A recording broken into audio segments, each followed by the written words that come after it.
Is it safe for the electrician to carry out electrical repairs outside during heavy downpour? अगर बहुत बारिश हो रही है No, sir. तो क्यों ऐसा करना सेफ नहीं होगा प्रियांशु? अगर मान लो बारिश हो रही तो इलेक्ट्रिशियन क्या बाहर के पोल पे बिजली रिपेयर ना करे? क्योंकि water Okay, so water is good conductor of electricity. In case of electrician repair it outside, then that will get electric shock, है ना? So water is good conductor of electricity. If electrician does repair outside,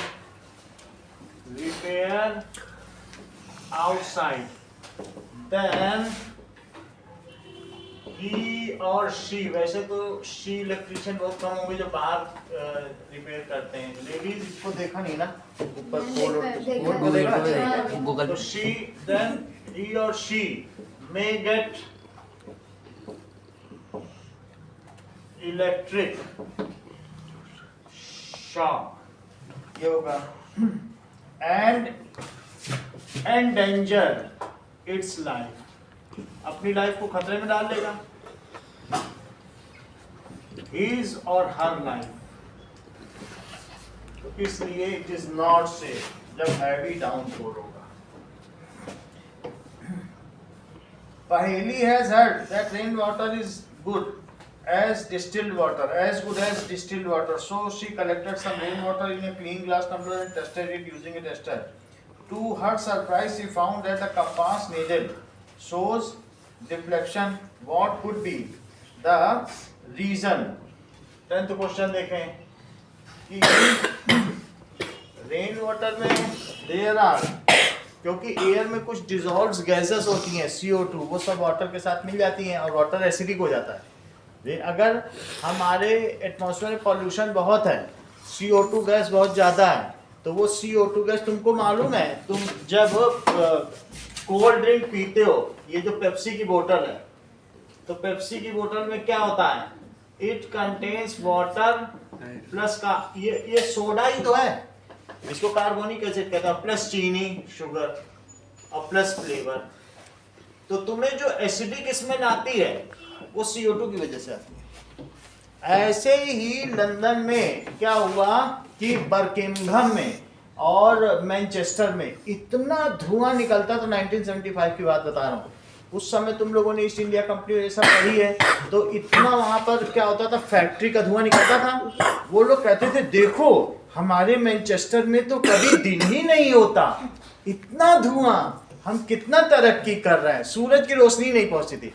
एक दिन ऐसी जब बारिश हुई तो सारा CO2 पानी में घुला और ऊपर से तो ये समझो कि पेप्सी की बारिश हो गई होगी, कोका कोला की। जब पौधों पे कोक डाल के देख लो अपने घर में, तुम्हें पता चल जाएगा कि पौधे एक घंटे के अंदर ही पूरे मर जाएंगे। एसिड है ना, जो पीते वो एक तरीके का एसिड नहीं होता है, तो वो उनके सारे मॉन्यूमेंट्स, अच्छे संगमरमर के मूर्तियां ऐसे आधी समझो सारा घुल गई, ऊपर किसी ने कोई तेजाब डाल दिया हो, फिर और सारे जो गाय थे उनकी स्किन इन्फेक्शन हो गया, बाल तो झड़ गए जिस इंसानों के ऊपर। तो इसलिए और तुम्हें कभी ये बात पढ़ी कि acid bases and salts are good conductor of electricity. यदि बारिश एसिड की हो जाए तो जो ऊपर से पानी बरसा वो तो ठीक था, लेकिन तुम्हारे एटमॉस्फेयर में बहुत सारे इस तरीके के फैक्ट्री होने की वजह से उनसे CO2 निकला होगा, और CO2 और वाटर मिलके जो रेन बन रही होगी, क्या वो एसिडिक रेन हो गई होगी, और इस वजह से एसिडिक रेन होने की वजह से उसने कंडक्ट किया और तुम्हारी मैग्नेटिक नीडल डिफ्लेक्ट हो गई। वो लिख रहा है मैग्नेटिक नीडल डिफ्लेक्ट हो गई। वास्तव में तुम्हारे बुक में एक एक्सपेरिमेंट है कि इस तरीके से एक बार इसमें रेन वाटर डालो, तो रेन वाटर में अगर मैग्नेटिक नीडल डिफ्लेक्ट हो सकती है, तो इसका क्या पॉसिबल होगा? एसिड। इसका रीजन होगा कि water is acidic and the pollution level in our atmosphere is high. Delhi के बारे में करोगे तो अच्छी खासी डिफ्लेक्ट हो जाएगी। तो ये चीज है कि क्यों डिफ्लेक्ट हुई, क्योंकि The rain water is acidic. ये रेन वाटर देखो, इफ और अगर तुम हिमाचल या कहीं वहां पे चले गए मेघालय में, तो वहां तो कुछ है ही नहीं CO2, कोई ऐसा लेवल है, बहुत अच्छा एटमॉस्फेयर है। वहां का जो रेन वाटर है, बादल में पानी इकट्ठा किया, भाप ऊपर गई, वही बरस गया, कोई गैस ही नहीं होगी, तो वो डिस्टिल्ड वाटर, वहां का water distilled. If in rain water magnetic needle get deflected, Magnetic needle of magnetic needle of compass get deflected, तो क्या होगा बताओ? Then that water is acidic in nature. Water is acidic in nature. वो water acidic होगा। It has become acidic. ये क्यों acidic हो गया? pollution. Acidic due to pollution, air pollution, due to air pollution। जैसे एग्जांपल पे लिख सकते हो CO2 गैस, है ना? एयर पोल्यूशन की वजह से क्या हो गया है? वो एसिडिक हो गया, एसिडिक हो गए। We know that acids are good conductor of Electricity. We know acids are good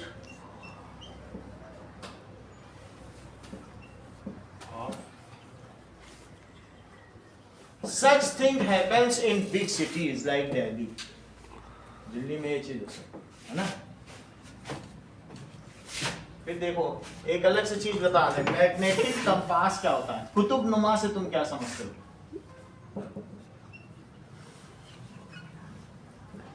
a tiny magnet suspended on a pin, pin पे रखा था कि नहीं हम लोगों ने उस दिन?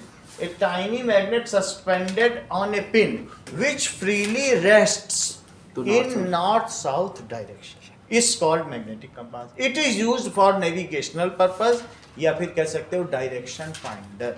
ये दिशा सूचक के रूप में कार्य करता है। नेविगेशन का तो मतलब यही ना कि direction finder. It is a tiny magnet, ये एक छोटा मैग्नेट ही है, bar magnet. North south magnet से तुम खेलते आए हो, उसी को बस पतला सा बना दो, हल्का सा। तो it is a tiny magnet which is pivoted और फ्रीली सस्पेंड्स। ये किस पे सस्पेंड कर रहा है, लटका हुआ है? On a pin. If it is ये क्या किया जाएगा? It is kept somewhere, it stays in north south direction, so it is used as a direction finder. ये हमें डायरेक्शन की सूचना दे देगा। शिप में इसी से ही तो सारा काम चलाया जाता है। कोलंबस हो, वास्को डिगामा हो या अमेरिगो, उन्होंने अलग अलग देशों की खोज कैसे की? इसी से की, बस कुतुब नुमा था मैग्नेटिक कंपास। ठीक है, सो it is a navigational device. ये क्या है? It is tiny magnet. किस पे होता है? Nail. Freely suspended on a pin. Freely suspended on a pin. It stays in north-south direction.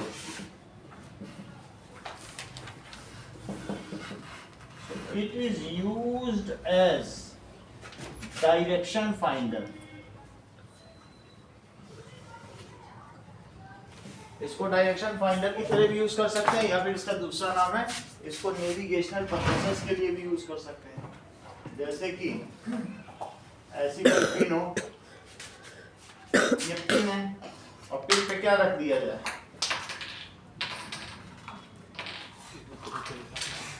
ये देखो, ये मैग्नेट है, इसको रख दो बस।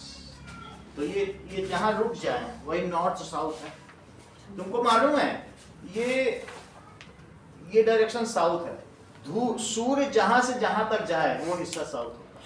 तो सूर्य कहां से? ईस्ट से वेस्ट जाता है, ये साउथ है, नॉर्थ है। तभी तो ये उधर जा रहा है। जिधर ये वाइट जा रहा है वो हमेशा साउथ है, इधर नॉर्थ। सही है। तो मान लीजिए जैसे ईस्ट हो गया, वेस्ट हो गया, करोगे तो क्या होगा? अगर पेप्सी रखी रहे तो थोड़ी देर में क्या उसका CO2 बबल बन के निकल जाएगा, फिर थोड़ी कम कंडक्टिंग। सही। अब देखो, prepare a list of object around you that is electroplated। अब तुम्हारे चारों तो क्या क्या चीजें इलेक्ट्रोप्लेट होती होंगी? तुम्हारे घर के नल क्या क्रोमियम से प्लेटेड है? और क्या चीज होगी? तुम्हारे घर का गैस चूल्हा, और क्या चीज बोलो? फैन का जो वहाँ पे बिड़ा है, ये भी है, ये भी क्रोमियम का है, लेकिन अब इसे लिखेंगे क्या? इसका नाम ही नहीं पता है। रिंग ऑफ बाइसाइकिल, तो लिखो that is bell, electric bell ना, इलेक्ट्रिक बेल या मैकेनिकल बेल, जो भी तुम्हारी बेल्स हैं, ये सारे। टैप, ग्लास, टैप हो गया। और इसी तरीके से जो कटलरी है, कभी तुम जानते हो 5 स्टार होटल में चांदी का थोड़ी ना देता है, बस उसके ऊपर एक इलेक्ट्रोप्लेटिंग चांदी है सोने की, नहीं तो कोई ले ही जाएगा चम्मच उठा के। ऑक्सीडाइज्ड ज्वेलरी, वो भी, ये भी इसमें लिखा हुआ है ना, एनोडाइजिंग की जाती है उसकी। चलो और क्या होगा बोलो? गैस स्टोव, क्या होगा? गैस स्टोव होगा। और कुछ होगा? टैप हो गया। बाइसिकल हैंडल है, पूरा डाल देते हैं उसे, डुबो देते हैं। बर्नर नहीं, बर्नर तो वो लोहा है, बर्नर तो नहीं करते हैं, नहीं तो पूरा लोहे का है। अगर ना करें, कितना उसमें एसिड सब गिरता रहता है। लोग तो विनेगर भी डालते हैं चाउमीन बनाते समय, कहाँ कुछ होता है। इलेक्ट्रोप्लेटेड है। कार के parts, car parts, car parts, cycle parts, cycle handle bar, cycle handle, glass, kitchen gas burner. Cutlery, जो यूटेंसिल्स होते हैं ना, हाँ सर। वो भी। व्हील रिम, हाँ? व्हील रिम, व्हील भी होती हैं, ये सब। अगर इसके अभी नोट्स नहीं मिले कैसे? चलो, the process that you saw in activity 14.7 is used for purification of copper।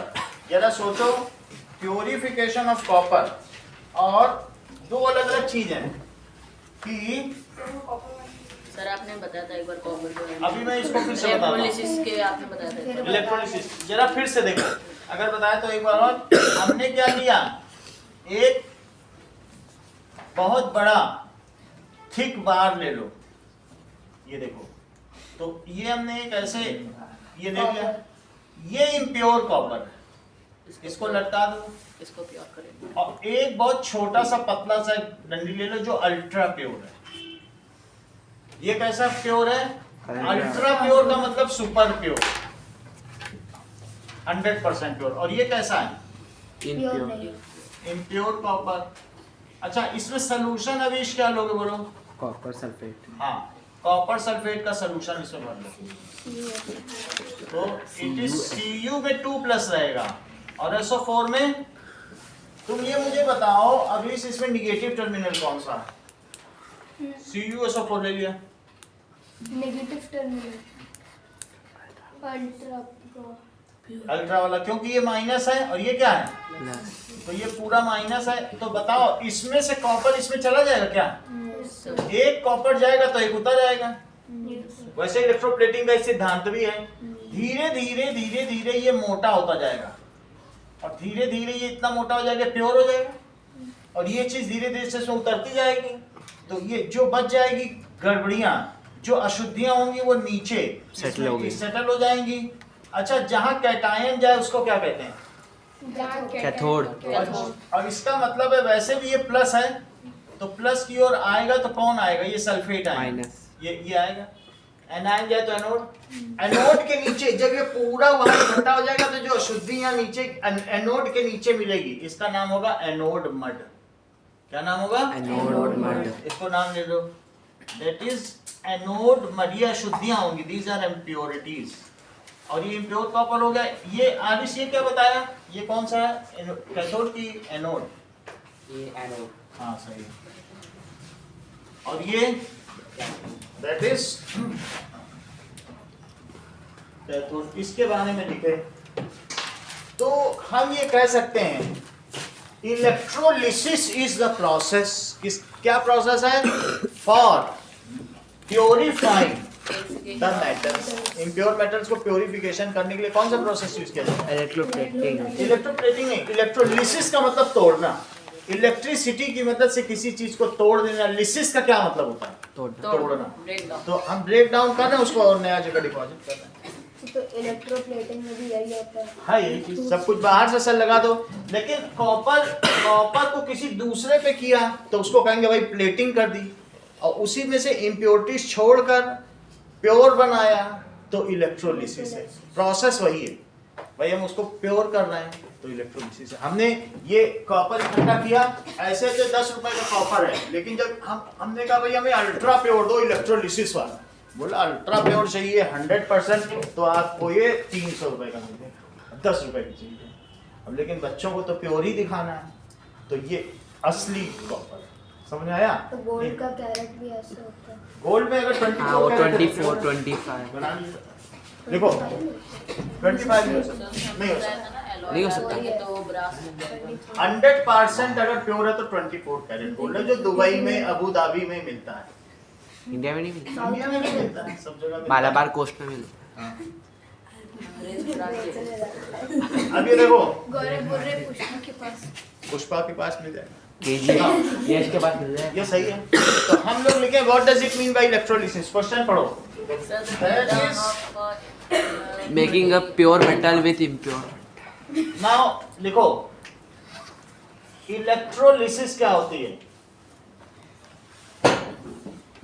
It is the process in which two electrodes,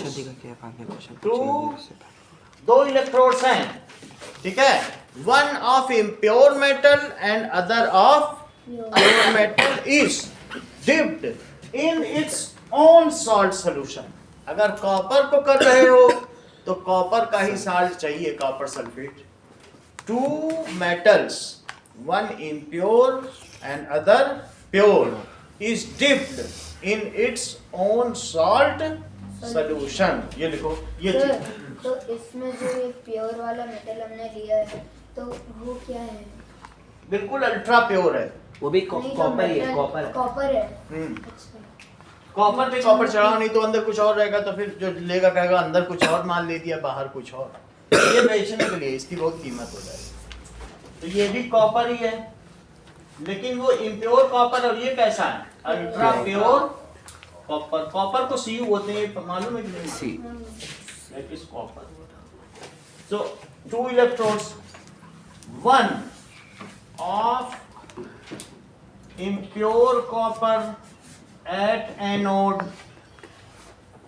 and क्या हो रहा है इसका? other pure copper at cathode is taken. These two electrodes are connected with cell या battery. इसको बाहर से तुम किससे लगा दोगे? सेल और That is बैटरी। बैटरी और सेल। सेल से लगा दोगे। These two electrodes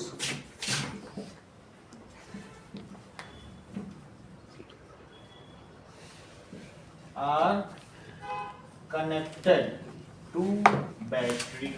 जब कई सेल लगाओगे तो उसे बैटरी कहते हैं, ये बात तुम्हें पता है? दो, एक दो से ज्यादा। लगा दो battery.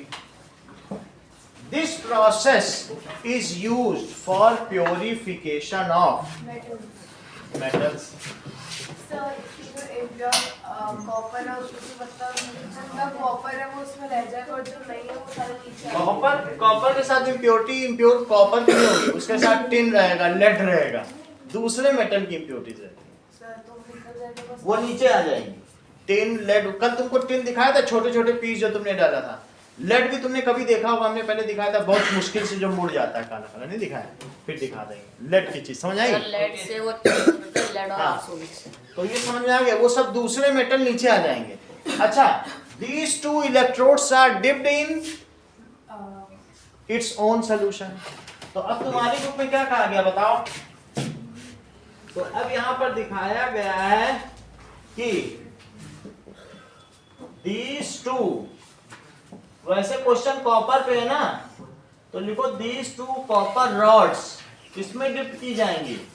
In their own. They are dipped in copper sulfate solution.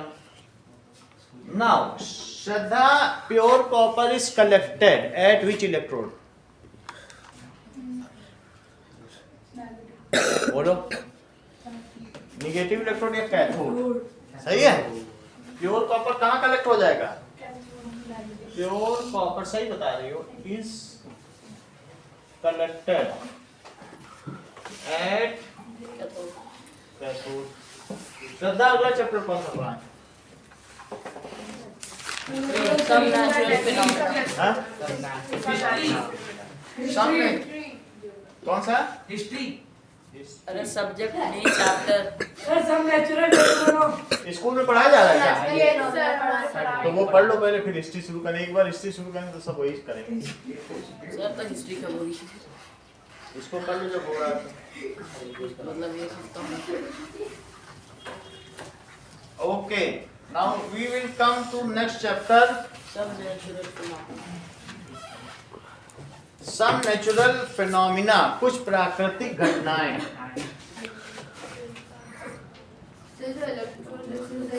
Answer है ना? हाँ, ये इसी का है, इसी को दिखा है। ठीक है, थोड़ा अंदर आओ। सर बाहर जा रहा, बाहर ही चले जाएगा। खींच रहे। ये सर इसको ऑन कर देते हैं। पता चला बाहर पानी पूरी वाले को बुला रखा हो, एक उधर से खा रहा है। सर रायता फैला दियो। नीचे से Sandeep Some natural phenomena.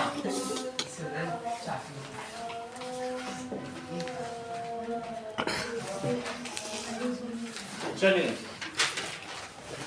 so we have seen some destructive phenomena. हम लोग यहाँ डिजास्टर मैनेजमेंट पढ़ने जा रहे हैं कि आपदा अगर आ जाए, डिजास्टर, तो कैसे तुम्हें भागना चाहिए। लाइटनिंग हो तो क्या करना चाहिए, अर्थक्वेक हो तो क्या करना चाहिए, साइक्लोन हो तो क्या करना चाहिए, ये सब डिजास्टर है। तो तुम लोगों ने कभी ऐसी किसी घटना को एनकाउंटर किया है कि नहीं किया? इनको दो सब ब्लड कैसे उछलेगा?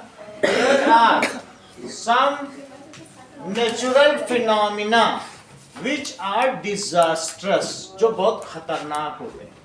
Some natural phenomena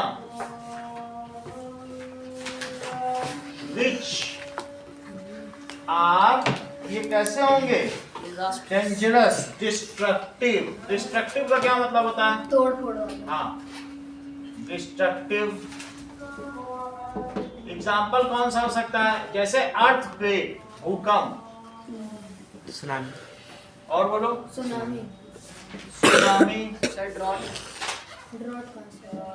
ठीक है, जो मतलब जान ही ले ले, आए तो जान ले ले। लाइटनिंग, बिल्डिंग तोड़ दे, ड्रॉट तोड़ दे। साइक्लोन साइक्लोन हो सकता है। कहीं कहीं से साइक्लोन बोला जाएगा, कहीं सुनामी बोला जाएगा, सब अलग अलग नाम है।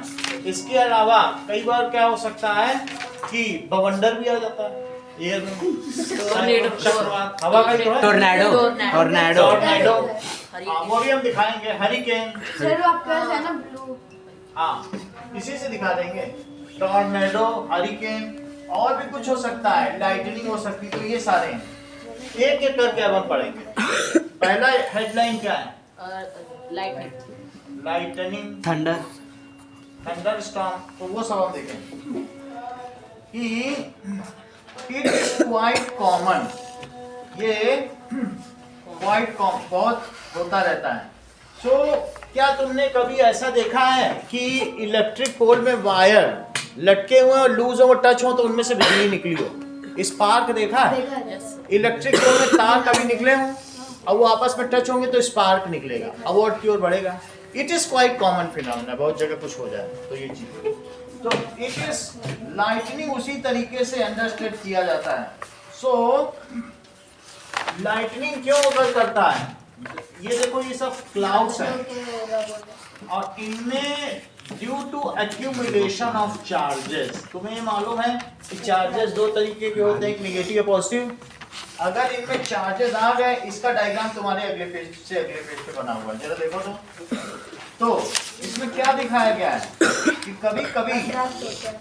ये इनके बीच में जो ये तो अर्थ हो गई, तो अर्थ में ये निगेटिव है, तो अर्थ में से क्या होगा, ये निगेटिव है तो अर्थ में चार्ज का डिस्ट्रीब्यूशन हो जाएगा, निगेटिव नीचे प्लस इसके पास आ जाएगा, अट्रैक्शन होता है ना। अर्थ में सारे चार्जेस हैं, प्लस भी है और माइनस भी। लेकिन अगर बादल निगेटिव हुए तो बोलो क्या होगा, इसके पॉजिटिव है। प्लस वाला अर्थ का जो प्लस वो पेड़ों तक आ जाएगा, ऊपर उठ के आ जाएगा। पेड़ भी तो कंडक्टिंग है, पानी बरस रहा है तो पानी बरसने में वाटर तो कंडक्टिंग है ही है, क्या चीज आएगा ऊपर? Plus charge. बुक में देखो ऐसा चार्ज आ गया है, बुक में देखिए जरा, पेड़ों पे देखो। हाँ, देखिए। अब प्लस और माइनस आपस में क्या करेंगे, अट्रैक्ट। अट्रैक्ट करेंगे। लेकिन ये अट्रैक्ट कैसे करेंगे, तृप्ति बीच में तो हवा है, तो बोलो हवा नहीं है, पानी बरस रहा है, मॉइस्ट होगा ना एयर में, क्योंकि एयर में मॉइस्चर है, एयर पूरा कंडक्टिंग हो जाए,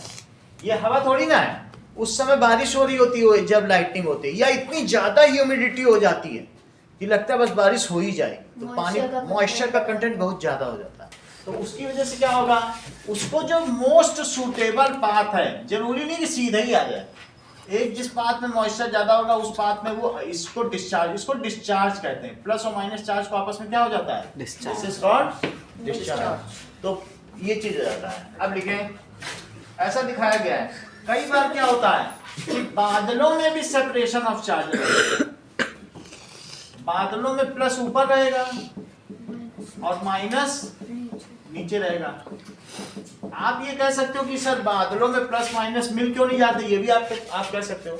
लेकिन चूंकि यहाँ का जो वाटर है वो एक डिस्टिल्ड वाटर है, और डिस्टिल्ड वाटर कभी भी कंडक्टिंग नहीं होता। और यहाँ का वाटर है, इसमें CO2 ज्यादा है और दूसरी चीज जो इसे कंडक्टिंग बना देता है। एटमॉस्फेयर में तो सारी गैसेस भी होती है ना, NO2 है, SO2 sulphur dioxide, nitrogen dioxide और कार्बन डाइऑक्साइड, वो इसे कंडक्टिंग बना देते हैं। तो इस बात से अब हम इन सब चीजों को लिखें, फिर हम देखें वास्तव में लाइटनिंग होती है। सर ये नेगेटिव पॉजिटिव जो भी क्लाउड है, ये अगर पास आके कोलैप्स कर जाए तो इसे कहते हैं हैवी डाउनपोर, बादल के फटने की घटना।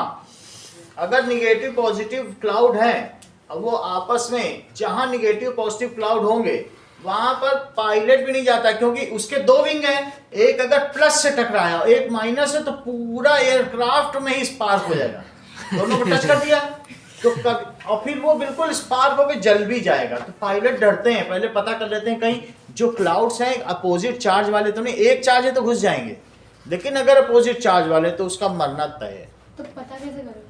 पता ATC, एयर ट्रैफिक कंट्रोल, एक बहुत बड़ी बिल्डिंग होती है ना एयरफोर्स के अंदर, वहीं से वो बता देते हैं कि इस क्लाउड में नहीं जाना, तो नहीं तो जान चल जाएगी। क्योंकि अगर वो दोनों पर टच कर गया उसका एक एक विंग, तो सारा चार्ज, तो वाटर तो कंडक्टिंग नहीं है क्योंकि ये डिस्टिल्ड वाटर है, लेकिन एयरक्राफ्ट तो कंडक्टिंग है, वो एल्यूमिनियम का बना हुआ है, तो उसी में सारा डिस्चार्ज हो जाएगा। ये चीज नहीं तो ATC कितना पहले बताते हैं?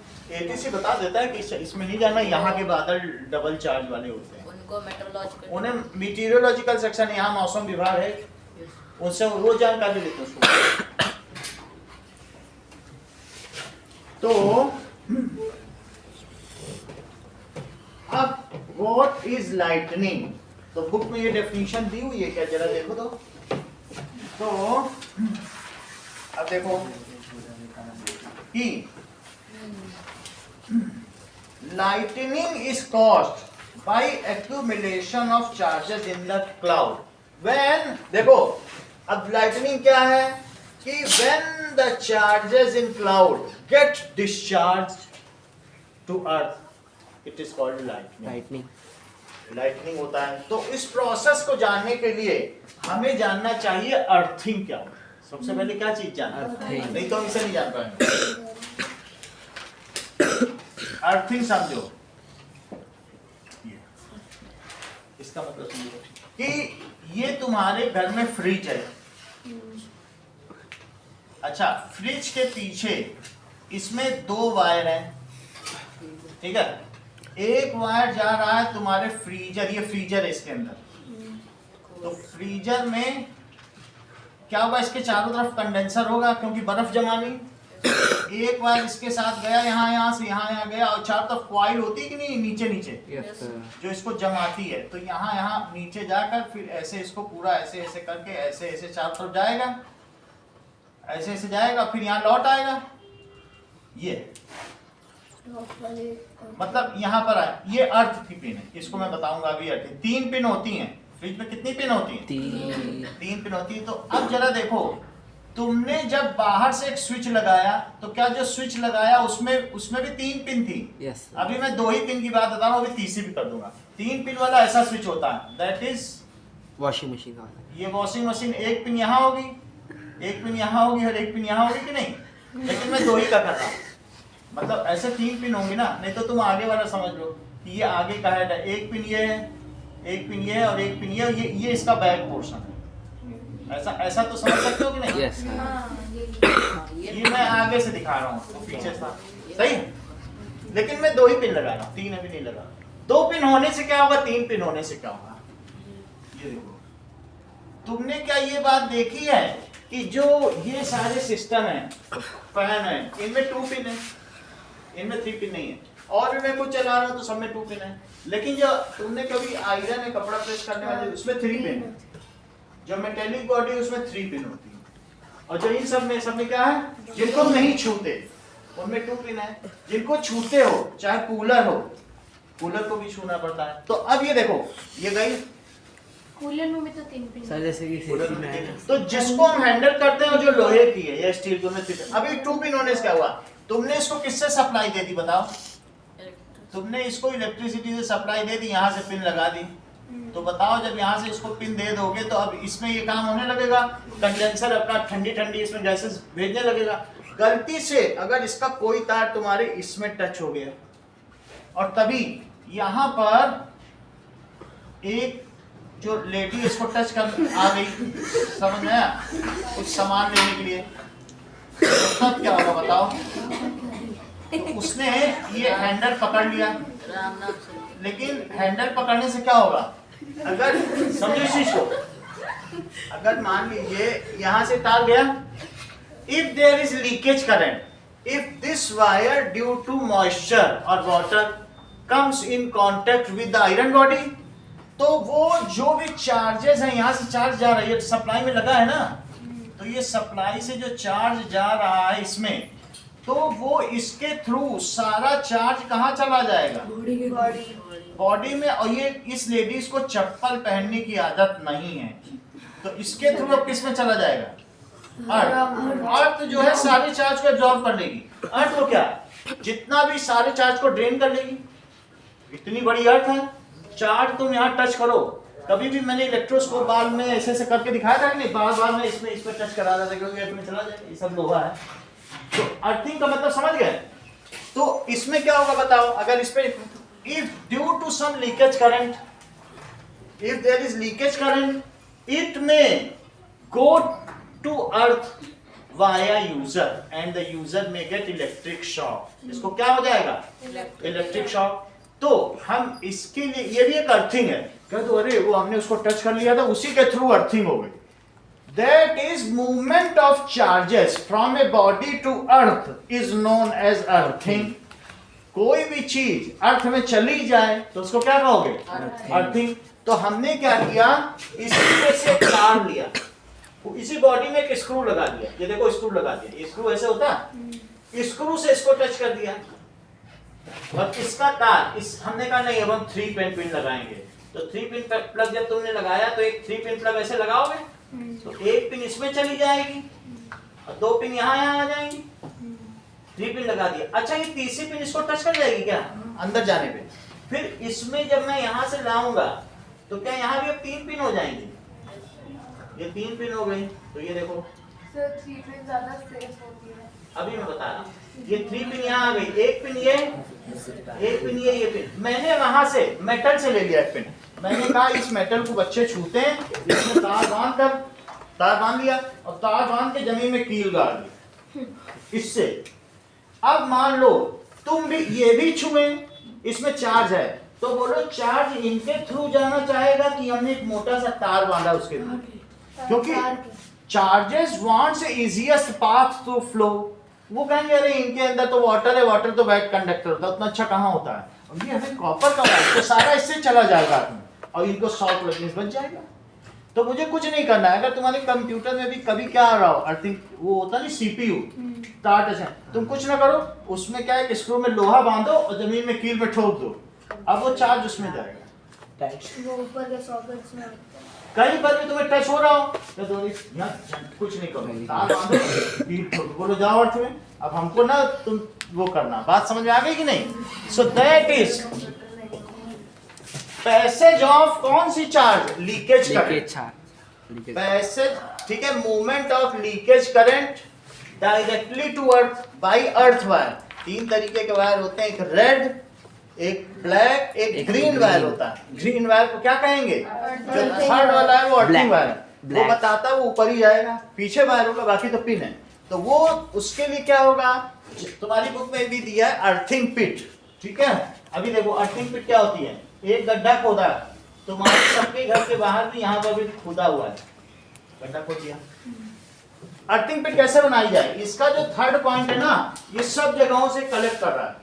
अब कलेक्ट करके जब तुम कभी जब छुट्टी हो तो नीचे देखना, यहाँ कॉपर की एक अलग वायर गई मोटी, और वो गई है सबसे नीचे, उसमें 4 किलो नमक डाला गया है, 2 बोरी कोयला, 1 किलो NH4Cl अमोनियम क्लोराइड और बड़ी कॉपर की स्ट्रिप, वो सबको जोड़ दिया गया। अब कोई छुएगा तो बोलो उसको करंट मारेगा कि उसमें चला जाएगा, इतना तो कंडक्टिंग बना दिया। और हर 6 महीने में हम लोग उसमें 2 बोतल पानी भी डालते हैं कि और कंडक्टिंग है। बात समझ आ रही है कि नहीं? तो इस तरीके से ये सब अभी तुम्हारी बुक में समझाएंगे, लेकिन अब कुछ चीजें लिख लें। सर जो 2 पिन वाली चीजें उनमें कुछ नहीं करेंगे तो उनको तुम्हें छूना ही क्यों है, तुमको ये चीज प्लास्टिक दी है जहां पर तुम्हें छूना है, ठीक है, तो इसलिए इसमें कोई संभावना नहीं कि तुम्हें करंट मारे। लेकिन जो तुम्हारा इलेक्ट्रिक आयरन है उसमें तो पूरा लोहे का है, कभी तुम टच ही कर लोगे तो तुमको करंट मार देगा, इतनी हैवी करंट उसमें आती है। तो इसलिए ऐसी डिवाइसेस में जिसको तुम छूते हो, टच करते हो, और यूजर जिसको हैंडल करता है। अब बल्ब में थोड़ी ना लगाना है, बल्ब कौन छूने जा रहा है, बल्ब में 2 ही पिन चल जाएगा। लेकिन जिस चीज को तुम हैंडल करते हो, फैन में भी नहीं लगाना, फैन तो अपने आप चल ही रहा है, कौन उसको छुएगा। लेकिन जिसे तुम रोज छूते हो, जिसको इलेक्ट्रिशियन छुएगा तब तो कोई खतरा नहीं है, इलेक्ट्रिशियन मैनेज कर लेगा। हम और आप छूते हैं तो जान जा सकती, इलेक्ट्रिशियन की जान से हमें क्या लेना देना बात की नहीं, ये चीज। अब इन सब चीजों को देखें तो कहने का मतलब है कि ये जो थर्ड पिन है उसको हम क्या करेंगे, ये देखो, इस थर्ड पिन से ये मेरी सप्लाई लाइन है, तो सप्लाई लाइन में क्या ये इसमें पिन डाली जाएगी, और पीछे पीछे से तार इसमें चला गया, ये सप्लाई है, तो ये तार इससे इसने करंट ली, इसके अंदर आई, इसके अंदर गई, फिर कहाँ गई, यहाँ पे चौड़ी सी कॉपर की स्ट्रिप डाल दी। ये जमीन के अंदर का गड्ढा है, सबके घर के पीछे बना हुआ, ठीक है। अभी हमने 1 हफ्ते पहले अपने घर में नई अर्थिंग पिट बनवाई, 3000 रुपए देके, इतना 5 फीट गड्ढा करवाया, उसमें 3 बोरी कोयला डलवाया, इतना नमक डलवाया कि हमारी अर्थिंग अच्छी। जिसके घर में अर्थिंग नहीं आता, 3 पिन का तो कुछ यूज ही नहीं है। कईयों का यही टूट जाता है, कई लोगों क्या है 50-50 साल से किसी ने ध्यान ही नहीं दिया अर्थिंग है कि नहीं, बस झटका लग जाता, झटका आ रहा है बच के रहो, तुम इसको ठीक कर दो, तो तीसरा मिस्त्री कुछ इधर उधर करके पीछे कील ठोक ठाक करके काम चला देता है, लेकिन उससे कुछ होता नहीं है, तुम्हारे यहाँ करंट आने लगेगा। अच्छी चीज़ें तो उसे प्रॉपर्ली रूट किया जाए ना, तो that is it is earthing pit. इसको लोग जो नए घर बनते हैं उन सभी घरों में जाके देखो तो बनवाया जाता है, ठीक है कि नहीं। अभी हम आपको वीडियो में दिखा देंगे अर्थिंग पिट में पानी डालने को, तो ये है पिट। अब हम समझेंगे अर्थिंग होती क्या है। चलो सो कुछ पॉइंट्स लिखो कि लाइटनिंग इज कॉज्ड, लाइटनिंग क्यों होती है, is caused due to accumulation of charges, accumulation of charges, किसमें चार्जेस इकट्ठे हो जाएंगे, इन क्लाउड्स। लाइटनिंग इसी वजह से होती है क्योंकि चार्जेस हवा में चलते हैं तो उनमें क्या होता है, फ्रिक्शन पैदा होता है। फ्रिक्शन जब भी होगा तो चार्ज पैदा होगा, रबिंग ऑफ क्लाउड्स की वजह से। Accumulation of charges, these charges when, देखो ये कब होगी बोलो, व्हेन, क्या ये कभी भी हो जाएगी कि जब बादल बरसने वाले होंगे तभी होगी? जब बादल बरसने वाले होंगे। When क्योंकि humidity clouds तब are आएगी। about to rain, वो otherwise when it is to rain, जब बारिश होने वाली होगी तो क्या होगा? When it is going to rain या about to rain, तो क्या होगा बोलो? जैसा मंगल ने बताया, moisture content या humidity content in atmosphere becomes high, तो फिर वो कंडक्टिंग हो जाएगी। तो क्या होगा? Moisture content कहां पर ज्यादा हो जाएगी? In air is high, and air कैसी हो जाएगी Prabhat? Becomes conducting. Now these charges get grounded in easiest path, जो सबसे ज्यादा इजीएस्ट कंडक्टिंग पाथ होगा, ये सीधी नहीं होती लाइटिंग, जहां जहां से रास्ता मिला चली गई। Now these charges of cloud moves toward, कहाँ चलेंगे? moves to earth via easiest path,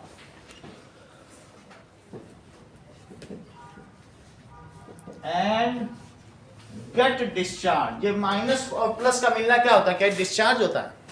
and get discharge. This causes electric spark, इसकी वजह से क्या होगा? इलेक्ट्रिक स्पार्क हो सकता है, ठीक है। एंड और क्या होगा? फ्लैश ऑफ लाइट होगा। दिस इज लाइटनिंग वाया, मतलब किसके द्वारा? जैसे तुम दिल्ली जाते हो तो वाया जयपुर, तो कहीं ना कहीं से जाते हो कि नहीं, या वाया अजमेर जयपुर से होते हुए, तो क्या होगा? Gate discharge. दिस कॉजेज, इसकी वजह से क्या होगा? दिस लीड्स या दिस इज फॉलोड बाय, क्या क्या चीजें होंगी इसके साथ बोलो? Electric spark and flash of light, ये सारी चीजें दिखेंगी। It is called lightning.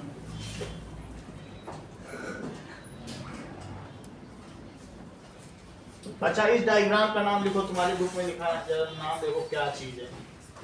तो accumulation of charge leading to lightning, यहाँ लिखो, of charge leading to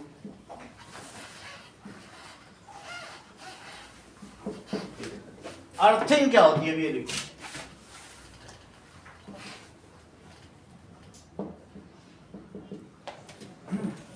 That is, if there is leakage current, leakage current का प्रियांशु मतलब समझ रहे हो?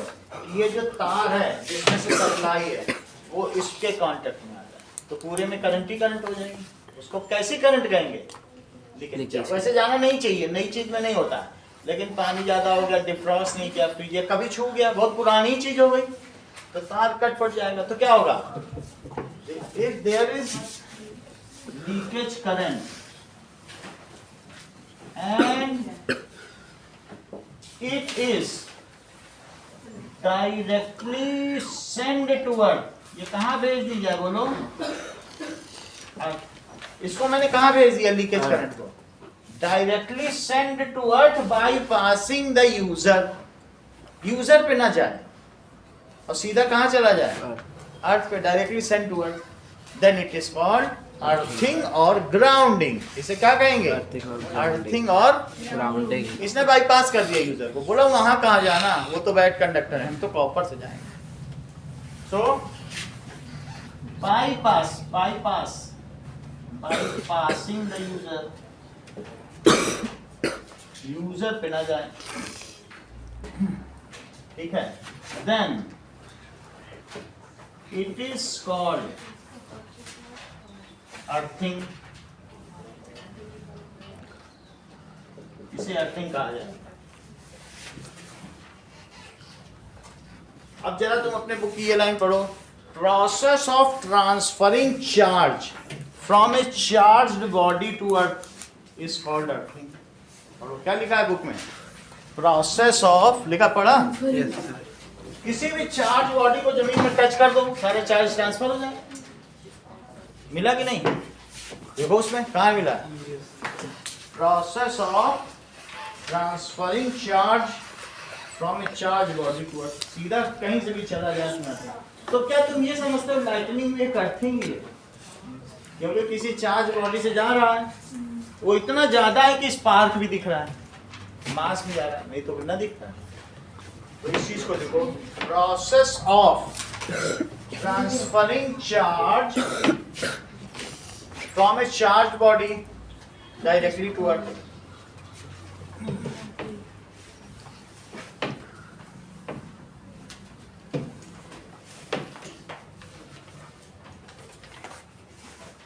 It is called earthing.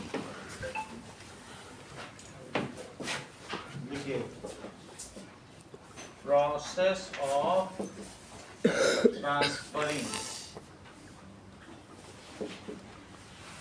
charge from a charged object directly to earth, क्या लिखा है? To the earth is called earthing. इसे earthing भी कह सकते हैं या ग्राउंडिंग भी कह सकते हैं। किसी भी चीज को अगर उसमें चार्ज है और तुम अर्थ कर रहे हो तो उसका सिंबल है ऐसे दिखाया जाता है, इसका मतलब है अर्थिंग।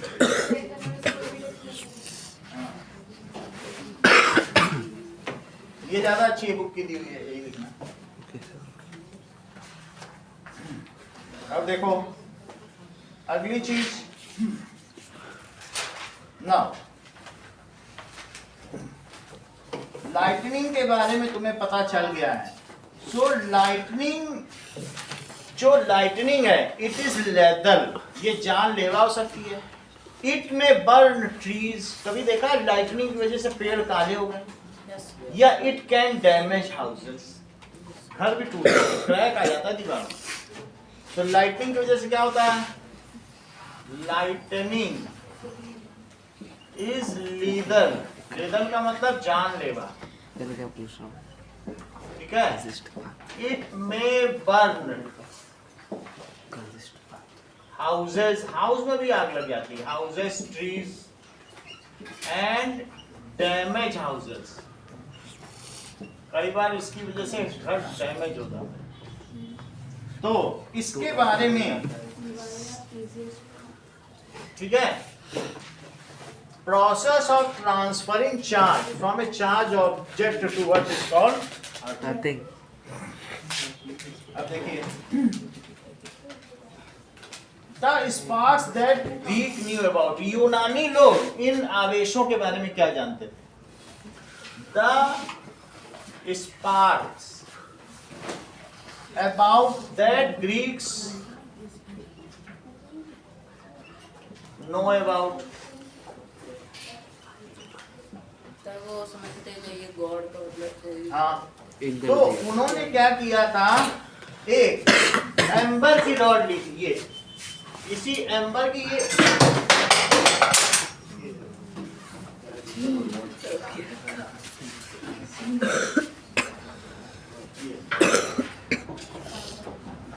ये आगनोस की लकड़ी थी। तो इन्होंने क्या किया, इस पर इस तरीके का फर वाला कपड़ा, इसको ऐसे ऐसे करते थे, चार्ज तो ये चार्ज हो जाता था, ये निगेटिव चार्ज होता था।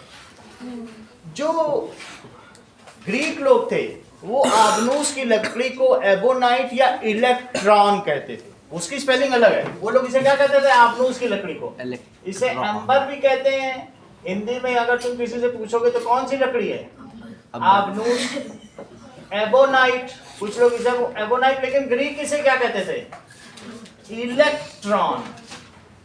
ये के सी नहीं है, और उसी वजह से चूंकि इसमें जो चार्ज था वही इलेक्ट्रॉन में पाया गया, तो इलेक्ट्रॉन का नाम इसी लकड़ी के नाम पे पड़ा। लकड़ी सर। हाँ ये पकड़ो और पीछे भी दिखाओ। तो व्हेन ग्रीक ने क्या करते थे बताओ, when it is rubbed with fur या woollen cloth, then this ebonite आपनूस की लकड़ी कैसी चार्ज हो जाती है बताओ, निगेटिव, और ये क्लॉथ कैसा चार्ज हो जाता था, पॉजिटिव। क्या तुम्हें ये बात मालूम है कि फ्रिक्शन या due to rubbing of dissimilar objects separation of charges takes place? ऐसा मैंने इलेक्ट्रोस्कोप से तुम्हें करके दिखाया है। तो डिफरेंट, जैसे मैं हेड पे करता था तो डिफरेंट, ये बात तो तुम्हें समझ में आई बात की नहीं? अब देखो ग्रीक्स नो, ग्रीक्स क्या बात जानते थे सर कॉल सर वो वाले आदित्य जी अहमदाबाद आ गया तो ठीक है। देखो when two dissimilar, बाकी को भी देख आपके ध्यान से सुनो, गौरव क्या भी बोल रहे हैं उसको समझो चीजों को। when two dissimilar objects, sentence पूरा करो गौरव। when two dissimilar objects are connected to each other are rubbed with each other. are rubbed with each other, तो क्या होगा?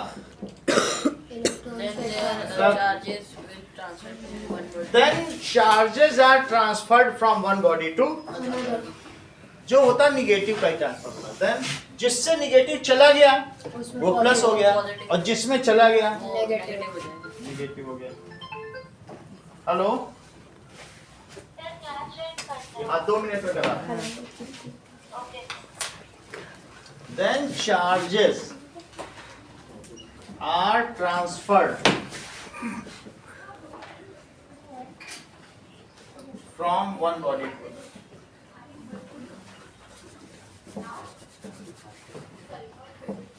इतनी बात समझ आ गई? ऐसा ग्रीक लोग जानते थे, इतना ही रहे।